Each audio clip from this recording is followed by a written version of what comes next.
Welcome to the Healers Podcast, where we inspire and guide healers through business expansion. We give voice to incredibly abundant healers to share their stories. We dive into the quantum field to unlock the energies of conscious creation. We also develop digital tools to help you grow, which you can find on healless.com. I'm your host, Yuli, and I'm grateful you chose to join this space. Now let's go deep. Hello, my dear friends. Welcome to another incredible episode of the Healers Podcast. And today we have a really exciting special guest. David Trotter is a publisher of Awaken magazine and a life transformational coach with 25 years of experience helping people in the areas of healing, spirituality, and leadership. At the age of 18, David sensed a call into ministry and completed his undergraduate and seminary work in preparation to become a pastor. After 10 years of starting and growing churches in Southern California, he was burned out from trying to fill an internal hole of not-enoughness, which resulted in burnout, implosion, healing, and a new chapter of life. He is the author of a dozen books, including Empowered to Rise and Super Conscious Conversations, producer, director of 4 feature films on important social issues, and a certified breathwork and guided meditation facilitator. Wow, that's quite a bio, and I'm just so excited to have David here. And our topic today is really, really important, and it's about amplifying your voice as a conscious leader. And I couldn't imagine a better guest to do so. And I like to set intention for each episode. And for this one, it's pretty easy. It's in the title. Is how can we help? How can we give tools, inspiration, advice for our incredible community of healers, conscious leaders, and light workers to raise our voices, to show up, to become more visible, more vocal in this crazy, chaotic world that we're living in. And David, welcome to the podcast. Yuli, thank you so much for having me. It's great to be with you. All right. So we're going to dive right in. As I told you, we like to get the practical advice at the very beginning, and then we can unfold from there.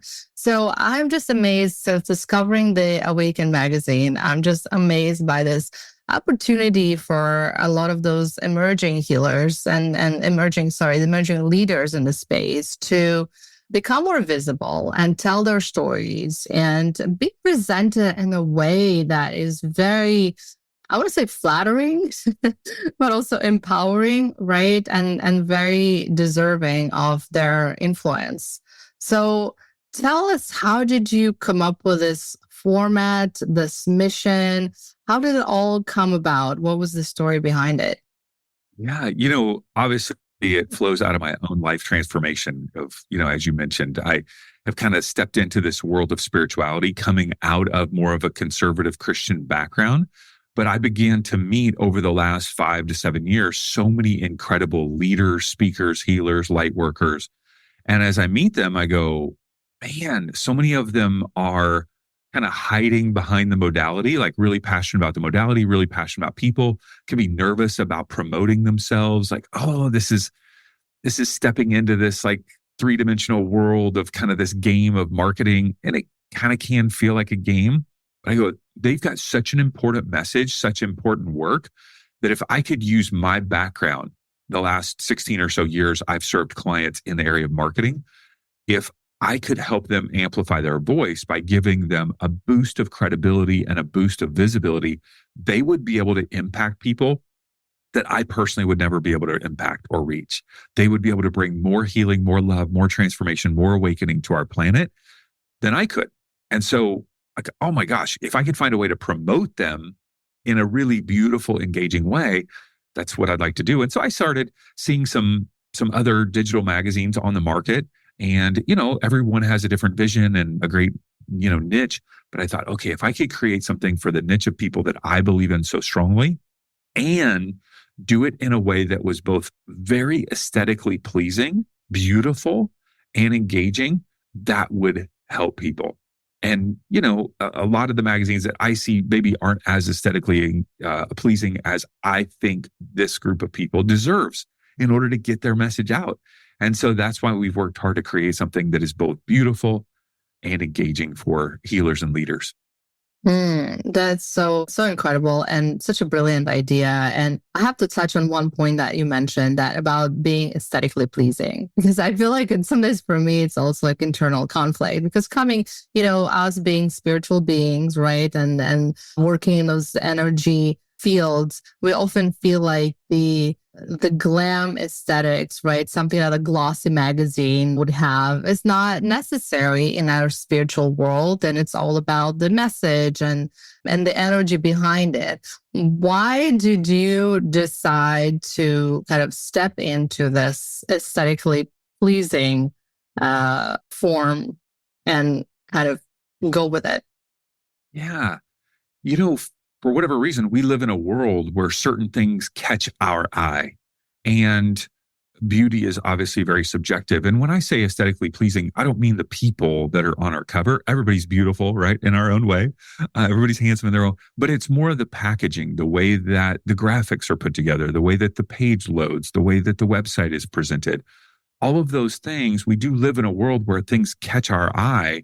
And so, well, if I've got an important message, I want to package it in a way that catches people's eyes, right? I can be saying something about love or healing or transformation, but if it's not compelling, if it's not packaged in a way that catches people's eye, they're never going to hear it. And so, I think I learned that even from my time in being a pastor for over a decade. I started churches that were very visually and compelling in terms of like what you heard. I utilized the tools of marketing and branding in order to help people hear a message that was ultimately life-changing. And so I'm bringing that same tool to the table, just with a slightly different modalities, right? No, it's so interesting. And, it's just amazing and fascinating that you have that combination in you. It's like, I think that's a very rare combination in people, have that deeply spiritual side and religious background in your case, but also being so super aware of the marketing and the creative arts. Someone who comes from a creative background like myself, I always valued it, but part of me also has a little bit of a conflict, like I mentioned before, and a lot of healers, they have the point when they say, why do I have to, invest in my presentation? Why do I have to package myself? Why do I have to, hire an expensive photographer? Why can't just people see me as I am? And this is my raw kind of authentic self, right? And you providing this counter argument and saying, well, if you want to reach the masses, like you just have to maybe package a little bit, right? Yeah, you don't have to. You don't have to do any of those things. But I do see that the people that do choose to go that route and do it in a way that's authentic to them, not something that's not them, right?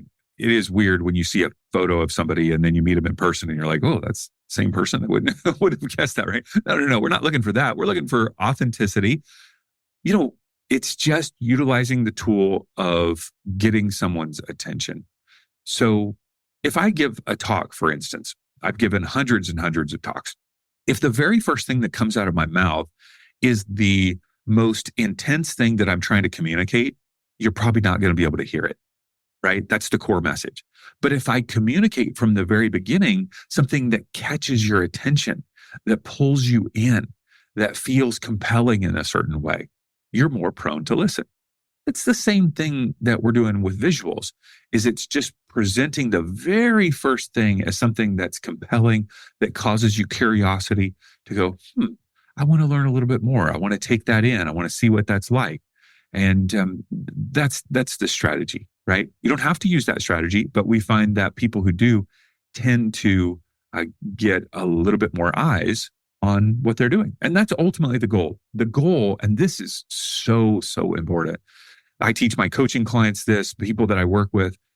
The goal is not performance. The goal is service, always.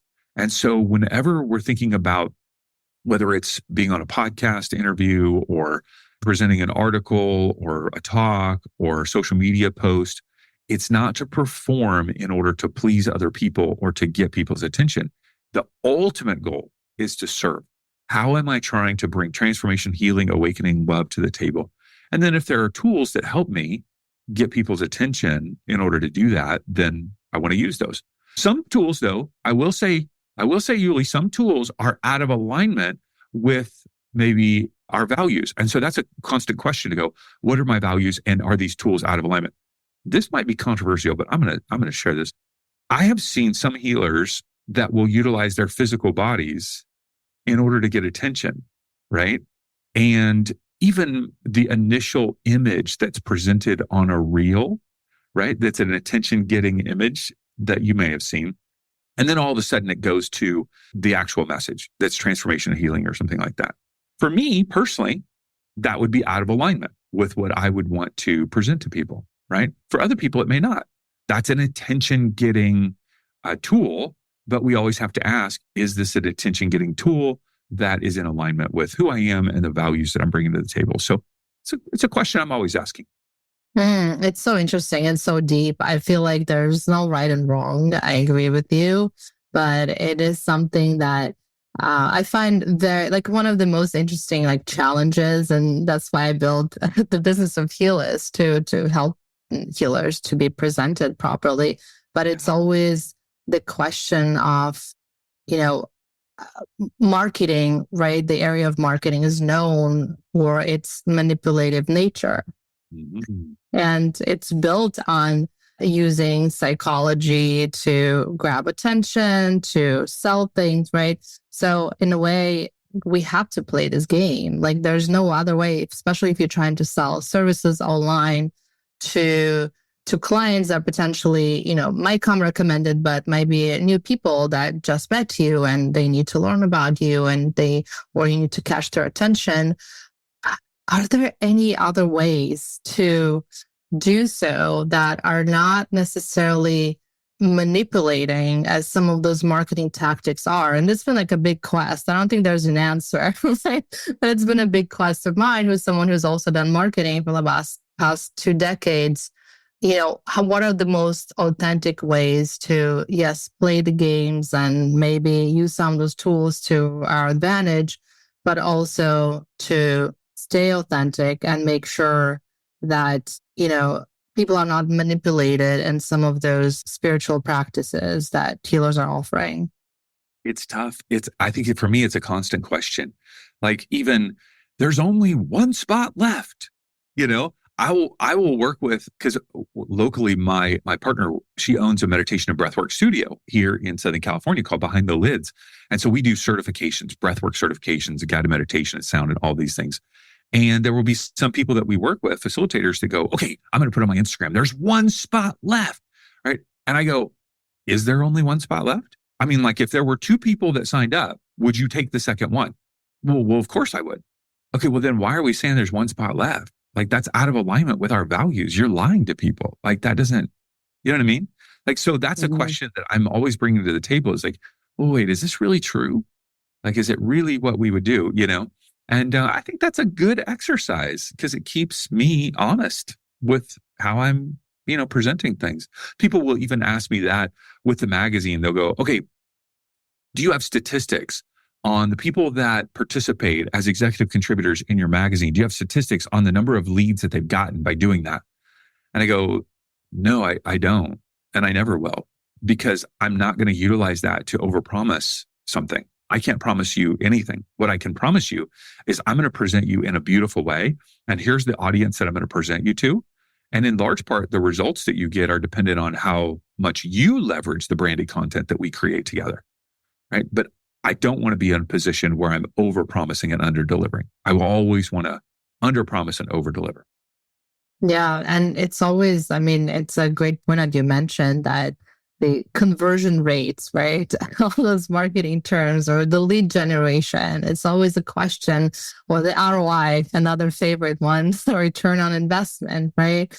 Well, if I do this, what is it going to guarantee me? How many spots, how many new clients I get? And it's always been a challenge. And, my area of expertise for years was influencer marketing, which is very similar to that. And I love the parallels, by the way, because I think, and I talk about it a lot, that healers are the new influencers of this day and age. But it was always a challenge because the influence, and especially if you apply the energetic level to it as well, how do you measure that? How do you measure that energetic impact, the cognitive impact, the potential long-term impact that this maybe piece of content had on a person that sometimes even subconscious, right? So suddenly the ROI becomes really impossible to measure. Yeah, very difficult, very difficult. And, overstating, I just get so nervous personally about overstating the potential result, because I want people to know I'm here to serve, right? Our organization is here to serve. And so here's what I can promise. Here's the unknown. Here's the desire. Here's the vision. I can cast the vision and go, this is what we're going for, but I can't promise, this thing. Here's what I can promise. I think that's true even with healers and facilitators of different experiences to go, here's what I've seen in the past. I can't promise that that's going to be for you, but that's my desire. That's what we're going for. Yeah, absolutely. And it resonates so much because this is exactly the question that we have to address at Helist as well. Our mission as a platform is to present their profiles in the way that are, make it easy for clients to book their services. That's really, that's the service. Yes. We make it so easy for someone who sees this page to say, yes, I want this service and book it in 2 seconds, right? But in terms of the guarantee, will someone book it or, will we drive clients towards this page? There's no guarantee. We just provide this beautiful tool, this presentation to the client. So in a way, we're in a similar business. Totally. Realize. But I thought I would get hundreds of leads by putting this profile up on Helist. What happened, Yuli? Right? It's like, we can't control what other people's perception is. We can present, communication, but it's like people are bringing their own hopes and dreams to the table. Yeah, it's a fascinating world of marketing and how do we utilize the tools once again to grab attention, but then the point is not to just perform. And I guess the reason why I focus on performance versus service is a lot of the clients that I work with are so concerned about they're anxious about how they're coming off, how they're being presented to the world. Like, oh, I've got to be perfect in this way. And it's like, well, okay, yeah, we're playing this game of marketing and branding, but ultimately the goal is service. So if you're there to serve, then a lot of that anxiety then just kind of evaporates because I go, well, I'm here to just help. That's my goal. Right.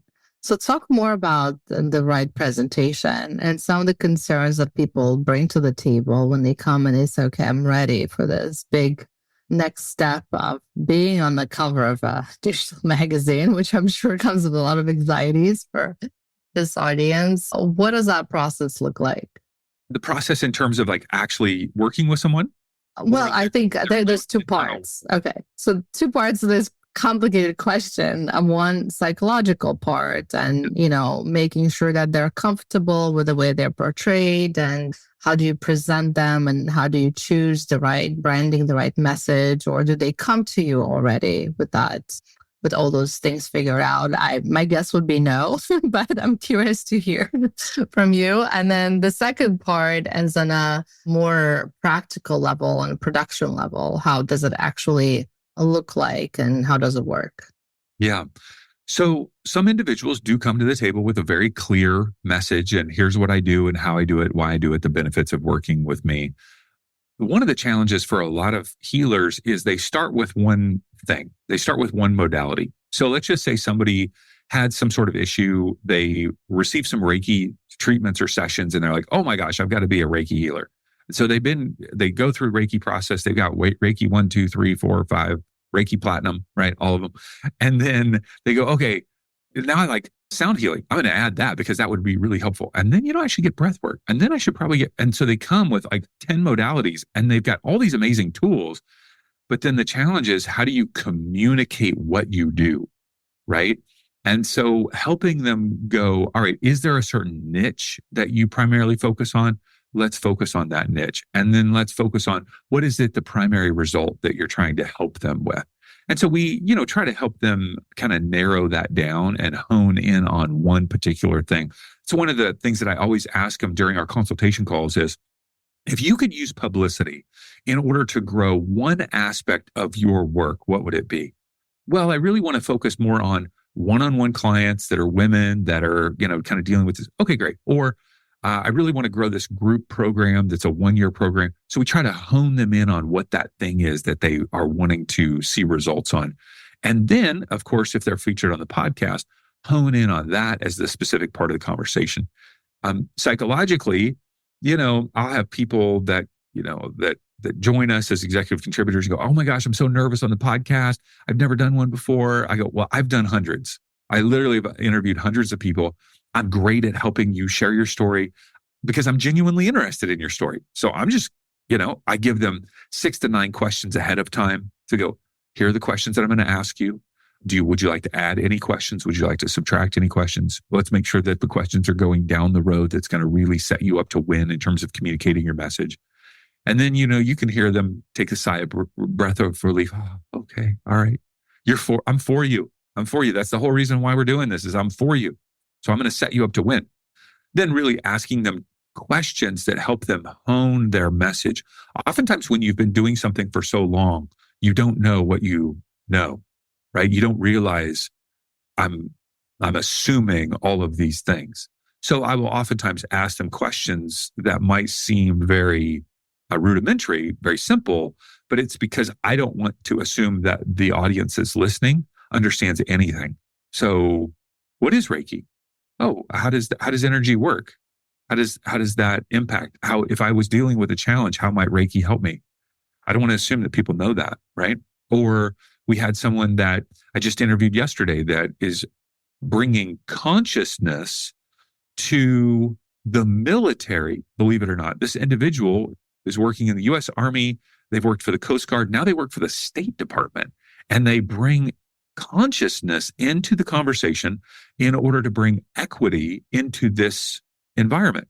Oh, okay. Well, how would you define consciousness? What does that mean in your environment? What is equity? How is that helpful to have in the workplace? Or what does it look like when it's not in the workplace? So all of those questions along the way, I find that not only do they help in terms of the content that we're presenting, but I'm kind of like consulting the individual along the way, making them think, oh, I've never thought about that before. Yeah, okay, I should probably think about that, and that's fun because I'm for them, right? I'm helping them. I'm wanting them to expand because it goes back to the core vision of if I can help people promote what they're doing and increase in credibility and increase in visibility and get more clients, that means they're going to bring more hope, healing, transformation, and awakening to the world. And that lights me up. That's an incredible service. Well, thank you for your service to this community. And I don't want to assume that our listeners know how they can work with you and what services the magazine provides. So if you can touch on that in a more practical ways, that would be great. Yeah. So Awaken Magazine is a platform to amplify the voices of conscious healers, leaders, teachers, coaches, authors, facilitators. And we hone in on that niche. And essentially, we say, okay, how can we take what you do, your work and your wisdom, and create branded content? So it's content that they provide, their words, their wisdom. We just package it in a beautiful and engaging way. And so the way that we work with individuals is actually through 2 different membership options. They're 12-month memberships because we want to work with people over a protracted period of time and see that impact and growth in their business.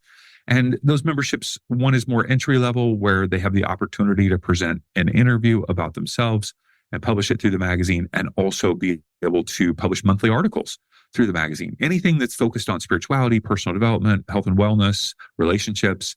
And then also there's more of a premium publicity opportunity where they are featured on the cover and the podcast and presented it through video and audio and the written word. And so all of that is just a way to present them to the world. We have an audience, of course, that we present them to via email and social media. But then our goal is that they're taking this branded content that we've created together that's beautiful and engaging, and they're presenting it to their audience through email and social media. And I see it every week. We have a different executive contributor on the cover every single week, and I see them post it and tag us. And it's comment after comment. Yuli, you look amazing. Oh my gosh, you deserve this. I love the interview. The article that you presented was so great. And these are people that already believe in them, already have eyes of credibility. Credibility goes up even with their own audience, which means ultimately they'll be more willing to work with them or share their content. So yeah, that's how we're supporting healers, teachers, leaders by just presenting their content in a beautiful way. And the ultimate goal, increased credibility so that they would be more trusted by their audience and ours, and then increased visibility so that they would be able to reach more people who would want to work with them.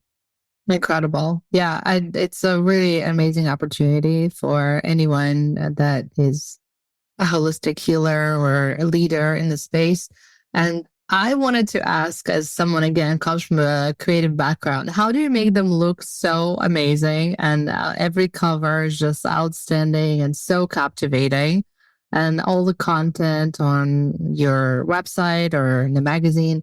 So what does that process look like? Because I can see a lot of leaders kind of look into it and say, oh, I would love to maybe see myself on the cover, but I don't know if I'm a cover material or I have the right content to appear. So talk about that, more of a creative production process, perhaps. Yeah. So all of the images that we present are images that are submitted by our executive contributors.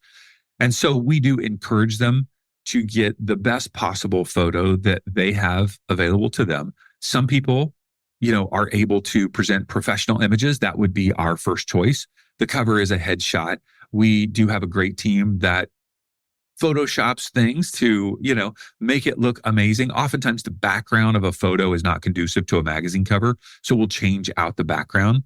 And then depending on the person's desire, we'll make some Botox adjustments to the face, but that's based on what the person desires, of course. And then, I'll even work with the individual because I'll have some people go, I don't know even, I've never had a photo shoot. Where do I get a photographer? I live in this small town. And I go, no, there are photographers in your small town. I literally will go on, share my screen and jump on Google or even Craigslist and just Google photographers. They're like, oh my gosh, there's all these photographers. And I go, yeah. And you know what? They'll probably do a headshot for you. You could probably get a headshot for even $75 to $150 just for a headshot. Like if that's what you needed. And you can use that image in lots of different places. So it's just coaching people through that process that maybe aren't as savvy. And that's okay. Ultimately, that gets me my goal, which is to present them in a beautiful, engaging way so that they ultimately will have more visibility, more credibility, and ultimately impact more people. Yeah, no, that's incredible that you're able to turn the headshots into such a beautiful covers. It's really a skill. And I absolutely agree with you, encouraging more and more people in this profession to seek professional headshots in general, even if they just put it on their social media profiles or their healers profile. It's such a huge difference. And to add to your great recommendations, I find a lot of the local Facebook groups often will be a great source to find local photographers. That's why I find a lot of photographers for just, personal affairs, especially. So I'm sure all of you have some local groups that you can reach out and ask. And a lot of times you will find people that are even either offer it for a very small fee or even for an exchange, because if it's something that goes into a magazine and there's a way for, the professional to credit them in some way, it's someone who's starting out, let's say in the area, that could be, or you can exchange it for a session. maybe that photographer needs a breathwork session. Yeah, absolutely. Yeah. For people who have not been in the world of marketing or PR or that kind of thing, all of those things can feel daunting. Oh my goodness, how am I going to look? And is the person going to charge a lot? And I don't even know where to ask or what to start. You got to go for it. Like just ask, ask the questions. It's okay. Be a learner. What does this look like? How much does it charge? What do I get in return? What should I wear? How should I look? All those questions. It's okay. Like you got to start, and you do it once, then you're a pro. You do it again. Right. Right. And a lot of photographers can actually help with even a wardrobe selection, or even if you do wish to have like more professionally styled like hair, let's say, they will refer you to the right people and they will give you some advice because they want their photo to be as good looking as possible as well. They have the same mission as you do. That's right. That's So right. it could be a creative collaboration.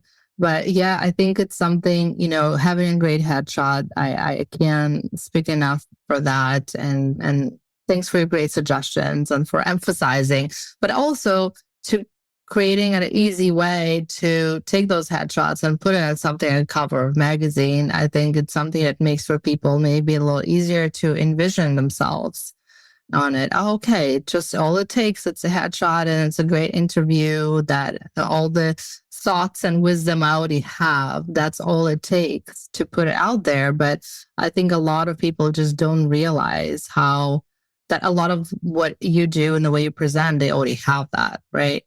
Yeah. And the key thing that I tell them is our world is desperate for what you have to offer.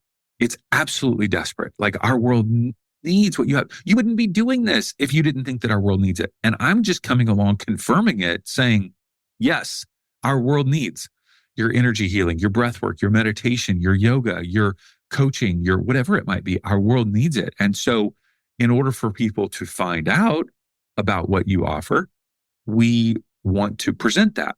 Whether you work with Awaken Magazine or Healist or whatever, there are lots of different tools. And so we gotta get you out there because your message deserves to be heard. Absolutely. If I can amplify it right now, 10x or 100x, I will do. And all we do here, in this podcast, even is amplify voices of healers, basically. And it's just amazing to have this magazine that is able to do that also in a visual way and a visually compelling way. So, David, I mean, we talked a lot about your service, but I'm also really fascinated by your story and especially, all of your journey, but this really unique combination of all of your marketing wisdom with the spiritual path and your own teachings as well. Can you take us on this journey, please? Yeah, yeah. One of the reasons why I love images and marketing so much, I started out in photography. When I was 14, I got my very first camera. I grew up in Kentucky, and this was back with film. Yuli, you may remember film. I do. I do. Yeah. So I started out when I was, I think, a freshman in high school, developing black and white film in the darkroom for the school yearbook and newspaper. And I did that for 8 years, all through high school, all through college. I actually thought my goal was to be a Sports Illustrated photographer. I won awards in photographing sports. I actually worked for a newspaper in Northern California doing sports photography. But when I was a senior in high school, I sensed this calling into Christian ministry. And so I ended up, instead of going back to Western Kentucky University and studying photojournalism, I came down to Southern California to what is now Vanguard University and got my degree in pastoral ministries and a master's in church leadership. Then I went on to Fuller Theological Seminary, where I got a degree in cross-cultural studies with an emphasis in church growth. And I became a pastor. I was a pastor for over 10 years, and I utilized a lot of these tools that we're talking about, marketing and branding and communication, in order to just capture people's attention, in order to communicate a life-changing message. I did some crazy stuff, Yuli, when I was a pastor. I mean, I had a full-size city bus wrapped with our church's logo. I mean, the whole bus was like wrapped. And then I had a car, a Scion XB, right when it came out, fully wrapped, matching the bus. We would go to community events and pass out bottles of branded water with like the logo. It's just serving, right? Just serving, getting people's, and the other churches in the city were just like shaking their head like, oh my gosh, what is this guy? This is so inappropriate to get people's attention in this way. We should just be talking about Jesus in our normal, boring way, right? And I'm like, no, you got to like have fun, like connect with people, right? So the challenge for me, though, in 10 years of ministry was that, as you read earlier, I was trying to fill a hole of not enoughness inside of me, that I thought if I could help enough people grow the church big enough, then I'd finally be somebody. Like I'd finally feel enough.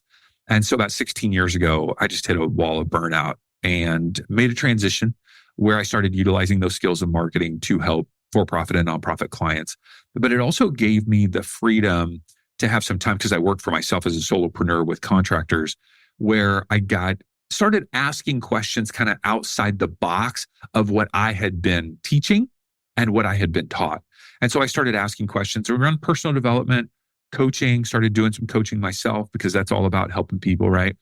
And then I fell into filmmaking because I wanted to tell some life-changing stories. So I did a documentary on orphans in India that was on Netflix for a couple of years called Mother India, Life Through the Eyes of the Orphan. It's still on Amazon.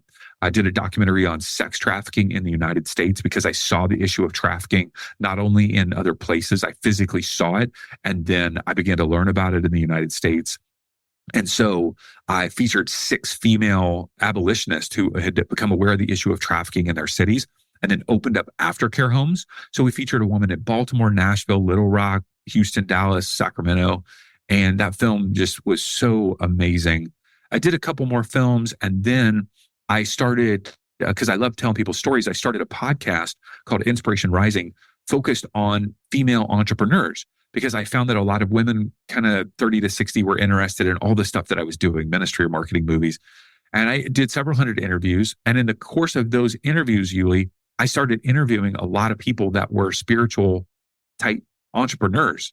These women would come in on talking about energy and psychic stuff and medium and Reiki. And I'm like, these people are weird. I mean, these are just some weird people. And, I'd laugh with them and I go, in my old life, you'd be satanic. You need an exorcism or something, and I get them laughing. And then the more times I talk to them, I go, this is my tribe. These are the people that I've been looking for, because this is all about connecting to the divine, a higher consciousness, and experiencing transformation, healing, awakening. And so it really gave me the freedom to open up my mind and heart to a more inclusive spirituality. And then I started, the gateway drug of sound baths here in Southern California. I'm like, well, okay, this is awesome. Then I got into breath work and guided meditation and got certified in those things. And actually my partner, as I mentioned, Mandy, she owns a studio. So we teach these classes there every night of the week and have lots of facilitators that do that. So yeah, just obviously a fascinating journey. I have a deep reverence for my heritage, and through my own experiences with mediumship and channeling in the last couple of years, I actually have, I feel emotional even talking about this. I have a deeper connection to Jesus than I ever did when I was a pastor. Like in my own times of meditation / channeling, Jesus is there with me. And there's a connection there that feels so life-giving and permission-giving rather than restricting and like constraining about right, wrong, good, or bad. Like it feels so healing and transformative. And, there you go. I'm on the journey. I'm learning. I'm growing. Wow. Well, I'm grateful for your openness and vulnerability here and just sharing this incredible story. I don't think I've heard anything like that before. Anyone who kind of come from this pretty, I would say, leadership position in the religious world and stepped into the journey you're now. And it's just really fascinating to me. And I'm curious if the Awaken magazine was one of the channeled messages that you got. How did that come about? Yeah. It comes from, number one, as I mentioned, I love promoting other people. I love getting behind. That's why even the podcast, Inspiration Rising, was like, I want to feature these women who are doing these amazing things in their businesses. It was all different types of businesses. And so I love promoting good things. That's even the whole point behind documentary films. I want to tell stories about these women who opened up aftercare homes and how they're transforming women's lives. I want to promote that. I want to promote how this person is doing this in India through the work of orphans. So it's all about, I love amplifying voices. But also, there's a little bit of a competitive side of me, I will tell you. I don't know. Oh, tell me more. I love that. Have you ever taken the Gallup Strength Finders assessment?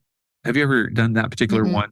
Okay, so the Gallup organization came up with these, I don't remember how many there are, 32, 36 strengths. And the whole point was that in Western culture, we tend to focus on our weaknesses in order to grow in our own lives. So if you ask the average person, hey, in order to grow in your life, should you focus more on your weakness and like changing that, or focus on your strength? In our culture, we say weakness, like just statistically. And they're going, no. You can only grow your weakness like this much, like 10%, let's just say, arbitrary number. Versus if you focus on your strength, it's going to escalate, really big. So they do an assessment with your top 5 strengths, and mine are command. Anytime there's a need for leadership, like, hey, I'm going to jump in and try to help. There's input. I'm always looking for input and, learning from others. Futuristic. I can see things in the future that maybe other people can't see. But one of those, the other one was activator. If something needs to be done, like, okay, I'm on it, activation. The 5th one, though, is competition. And coming from my Christian background, I always saw competition as bad or evil. Like, okay, you shouldn't, like, that's not, like, it's not against other people. We should be for, right? So I was like, I don't understand how competition could be one of my strengths. And they go, no. Competition's not against other people. It's about always growing, learning, and elevating whatever you're doing. So part of that, I saw some other digital magazines in the marketplace that I didn't find to be very aesthetically pleasing. I felt like they were maybe a little bit, like the mission was strong, but that aesthetic quality I felt like was maybe lacking a little bit. And so part of the, goal of Awaken Magazine is I want to have the most beautiful magazine that I can without, hey, you can never be Vogue because you're hiring photographers to do those covers and create everything, right? So I'm working in the confines of utilizing user-submitted content. If I can work with user-submitted content, then create the most beautiful thing possible. Let's do it. And let's see if we can, really grow this thing to amplify voices. Love that. Well, thank you again for your service and for sharing your stories. I can't believe that our time has come to an end. And I feel like I have still a million questions for you. So maybe there will be part 2 one day. But and thank you for amplifying those stories. Really, it seems like the thread and everything you've done is to help amplify people's stories, which is incredible service. Any last words of wisdom for our incredible audience? I would just remind you, the world needs what you have to offer. It's desperate in need of whatever that service is, that thing that's pulsing in your heart that you want to bring to the table. Our world needs it. And then number 2, I would just encourage you to find ways to get the word out, to get people's attention about that in ways that align with your values. So, hey, if that's signing up with Helist or working with Awaken Magazine or the plethora of other opportunities and platforms, or just using Instagram, Facebook, Twitter, LinkedIn, TikTok, get the word out because our world needs what you have to offer. Absolutely. Thank you, David. Pleasure having you on our podcast. Great to be with you, Yuli. Thank you for the opportunity.